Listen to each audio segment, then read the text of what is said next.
ప్రతి చిన్న విషయానికి కిచెన్‌లోకెళ్ళి, "అమ్మ నాకు దోసేసి పెడతావా? అమ్మ నాకు ఈరోజు అన్నం ఉంది" అని చనువుగా వెళ్ళినటువంటి ఆ కొడుకు ఎప్పుడైతే ఇంట్లోకి కొత్తగా వచ్చిన ఒక వ్యక్తితోటి ఇమ్మీడియేట్‌గా తన యొక్క స్వాతంత్రాన్ని తగ్గించి ఎక్కువ సేపు ఆమెతో గడపడం. చిన్న కష్టం వచ్చినా, బాధొచ్చినా తల్లి ఒడిలో తలపెట్టుకొని మాట్లాడేటువంటి కొడుకులు ఎప్పుడైతే భార్య అన్నటువంటి ఒక భ్రమ పదార్థం ఎప్పుడైతే ఆ ఇంట్లో ప్రవేశిస్తుందో, ఈ తల్లి ఏం చేస్తుందంటే, నా నుంచి నా కొడుకుని ఎవరో దూరం చేసేస్తున్నారా అన్నటువంటి ఒక అభద్రతా భావనకు లోనైపోతుంది తల్లి.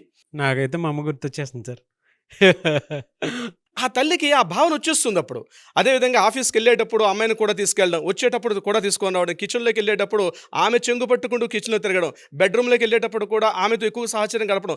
తల్లి యొక్క ప్రాధాన్యత తగ్గుతున్నట్టుగా కనిపిస్తే, ఆ తల్లి డైజెస్ట్ చేసుకోలేక ఆ అక్కసని కొత్తగా వచ్చినటువంటి ఆ భ్రమ పదార్థం, కోడలనేటువంటి ఆ భ్రమ పదార్థం మీద తన యొక్క జాడ్యాన్ని చూపించుకుంటుంది అత్తగారు. అలా అని చెప్పి కోడలేమన్నా తక్కువ తిన్నారా? ఆ ఇంటికొచ్చిన కొద్ది రోజుల్లోనే పూర్తిగా తన గుత్తాధిపత్యం, ఈ ఇంటి మీద నాకు ఆధిపత్యం ఉంది. నేను ఇంటికి మహారాణి. నేను చెప్పినట్టుగా ఇల్లు నడవాలని చెప్పి రైట్స్ తీసేసుకున్నాను. ఆ! మీరన్నట్టుగా యాక్సెప్టెన్స్ ఇమ్మీడియేట్‌గా తీసేసుకుంటారు. Without any consult. నేనే ఇంటికి పెద్ద మహారాణిని. నేను చెప్పినట్టుగా ఇంట్లో జరగాలి. ఈవెన్ అత్తగారైనా సరే, వాళ్ళ అమ్మగారైనా సరే నా చెప్పు చేతల్లో ఉండాలని కోడలి యొక్క మనస్తత్వం కూడా ఆ ఇంటిని పూర్తిగా ఒక రకమైన రణరంగ వాతావరణాన్ని మార్చే పరిస్థితి కూడా ఉంటుంది నాగరాజు గారు.